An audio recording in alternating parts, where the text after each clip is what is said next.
line, he lets it sit. Is important. Only now viewing this clip of Mendeecees in the same interview. The same Mendeecees does not calmly refute the accusation.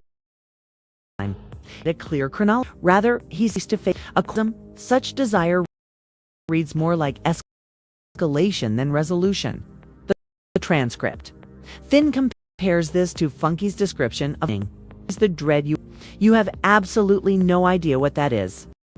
I was never at ease with to accompany him upstairs after a party, which contributed to the entire issue. Do you want to know why? When we returned to Tamar's house, I didn't get out of the car and accompany her upstairs. He's had just in the back of that fucking.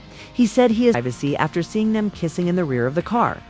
Once more, this is not it is presented as it's his logic, his perception of what he's seen. This is the point in the narrative that denial comes in. DC's men claim that nothing occurred. He disputes kissing, disputes intimacy, and flatly rejects Funky's interpretation. However, the question that viewers are already asking in the comment sections is instantly brought up in the transcript. Why deny it in this manner? The remark makes a number of suggestions without providing any confirmation. Perhaps the timing coincides with Yandi. Perhaps it doesn't. Perhaps there was another person in the photo. Perhaps Mendeecees doesn't want someone else to believe that something improper happened. All of this is presented as questions and conjecture rather than conclusions. Mendeecees' statement, technically, I could do whatever I want, is particularly criticized. Wish to do. Transcript lingers on that word because it lacks clarity. It's language with loopholes and ambiguous wording. Seldom does the remarks. Instead, it's a deeper level. All streets were chatting. People reported seeing Mendeecees and Tamar together, cuddling up at clubs before any public remarks. Once more, without proof. However, repetition is important. The impression sticks when it is by several accounts, even in the absence of evidence. There is no accusation in the. It puts things in context, demonstrates how stories acquire weight through accumulation rather than confirmation. Demand for because there are too many spectators. The sold rather than put on hold. Spending money reads more like disclosure. Terry implies that you wouldn't need to monetize skepticism if you were totally silence would suffice. Section 2 purposefully ends without a conclusion. Nobody has been shown to be correct. Nobody is unquestionably incorrect. However, the balance of power has changed. Funky is no longer merely a pundit. Mendeecees is no longer merely denying. Furthermore, Tamar is no longer merely protecting. She is publicly vindicating herself. And a transcript reveals one thing once a story gets to that point. It's no longer concerned with what transpired. It has to do with who gets to decide what people think happened. The plot isn't picking up. Third chapter begins. Inward, because at this point the transcript begins to highlight how shaky the explanations rather than concentrating on what people are saying in public. Language exposes intention. The focus of the criticism is on how Mendeecees presents rather than what he confirms. The transcript indicates that when questioned about Funky Dineva's assertions, he fails to provide a clear definitive declaration that ends the conversation. Rather, his response is they are eligible. Rather than being emotionally honest, they rely on language that seems careful from a legal standpoint. Mendeecees claims he has no idea he is talking about specifically about what Funky believes he saw. It's an outright denial, yet something else comes right after. Frustration, impatience, a desire rather than clarify. Increases at this point. The point at which denial becomes reactive is captured in the transcript. Says he prays and wants to see Funky. He runs into him. This isn't the language of someone looking to clear up confusion. So the storyteller pauses. It's a person's emotional reaction to being confronted in public. There is no accusation in the commentary. It examines posture. Why does confrontation take explanation? As the transcript replays Funky's story from a fresh perspective, the Funky makes no claims to have made any covert he doesn't discuss private confessions or secret messages. In his perspective, everything took place in public, in cars and at parties. Viewers find it more difficult to comprehend the denial because of this transparency. Funky explained company Tamar upstairs that evening. He surmised that solitude was desired after seeing someone kissing. Once more, interpretation, not a judgment. It is based on observation rather than conjecture and is contextual. The two versions are then placed side by side without picking one. Mendeecees maintains that nothing occurred. Something did, according to the other. Notably, Tamar isn't providing clarification. Any account right now? Rather, she has already. Now? Rather, like most mornings, it begins. It appears that Mendeecees wants to meet Funky Dineva outside after he disclosed a romantic relationship that ought to have remained a secret. The energy isn't constant, but the camera is. The next statement is preceded by that well-known pause, as if the host is aware of what is about to happen.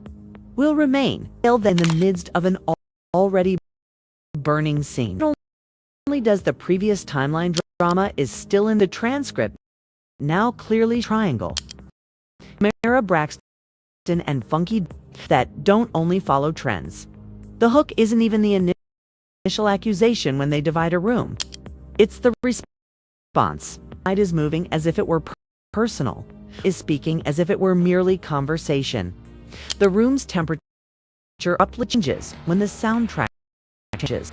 It's evident in how quickly and are spoken. As if someone is aware that they are being recorded but is unable to stop themselves. I am eager to see him. I hope I run into him. Statement that, because it doesn't seem like a denial, makes viewers sit up.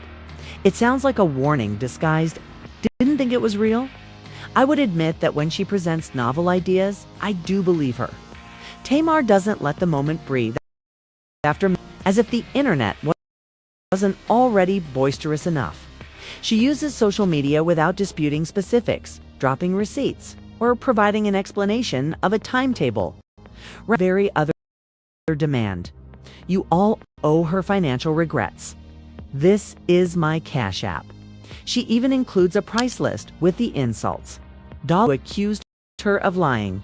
If you called her worse, K would do their usual. Some folks were performance artwork handled like confession by some, and because version isn't merely a hearsay, some individuals swear it tracks when they hear one. It's a scene. Him cuddling and kissing, and he even incident that seems too exact to overlook. What's even more bizarre, it claims that this already were chatting. We're currently in that uncomfortable thing is affirmed, but there's a sense of charge. A man expressing his want to visit someone, a Cash App demand, and an unending saga.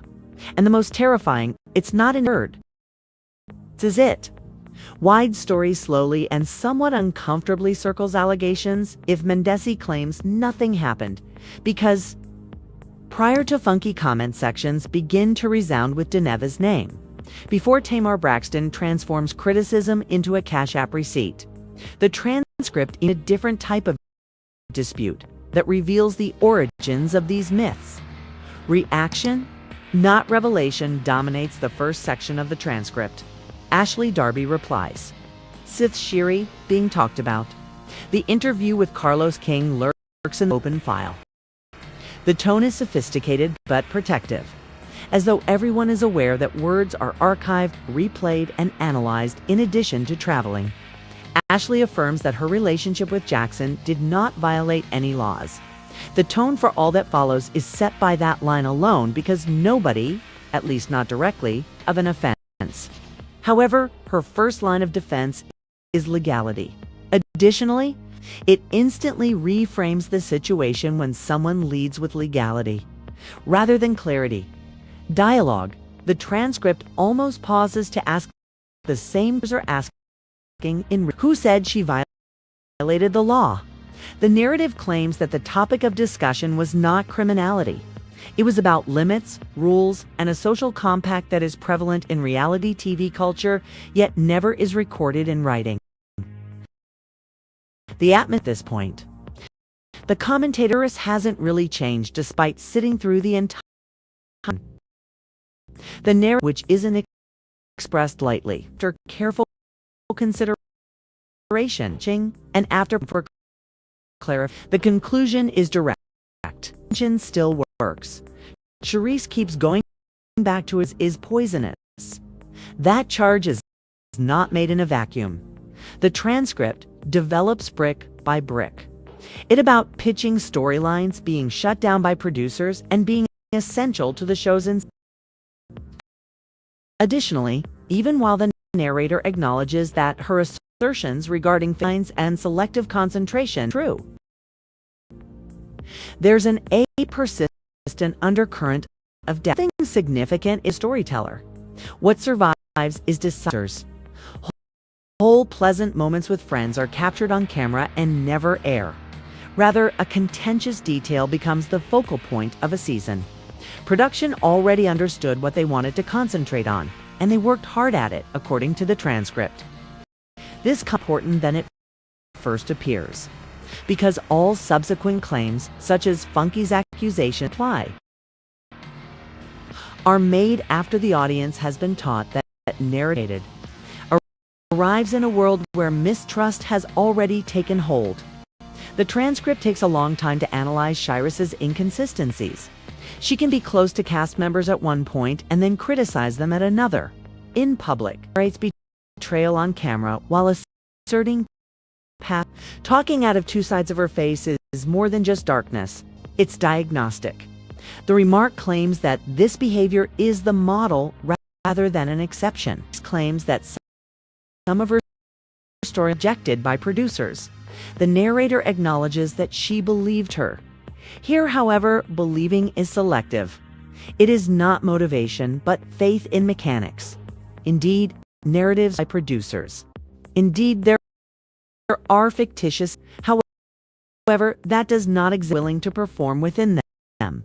One unsettling pattern appears repeatedly in the transcript. Rolling by it, and when they are not, they become noisy. Buck descend.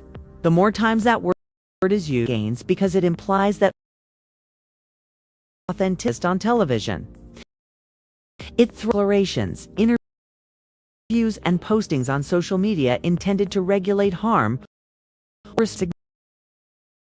significance. The threat of jealousy comes next. Was envious of Nene, according to Charisse, discounted by the narrator. Rather, they put it in perspective. Vying for attention. People are apparently being hyped up behind the scenes. Strategic praise is used to encourage. Nothing about this. It is predicted habit, pattern, and observation. This is significant. Motivation without making accusations. Nobody is reproached in any unlawful activity, but the connotation is. Everyone wants to be the best at using their attention as a weapon. The transcript even veers off topic. Live events and bold actions managed public personas may break under duress. A joke here, a reply there, all purportedly ... was remembered by Allah. The tone then changes once more. A pain point is made by the narrator. They're not anybody can join a team. Not Ashley, not Giselle, not Cherries. That rejection isn't impartial. It's exhausting. It's the voice of someone who has witnessed too many iterations of this cycle. It says ill intentions. It doesn't seem overly dramatic. Everyone present has a purpose. According to the transcript, and positioning rather than purity is the cause. Portion subtly lays the groundwork for the subsequent because the audience has already learned to read between the lines by the time the transcript turns to focus on Tamar Braxton. Funky Dineva. They have witnessed the distortion of narratives, the power of reactions over facts, and the occasionally sound and quiet. Shyrus's future on the show is questioned as the transcript comes to a close.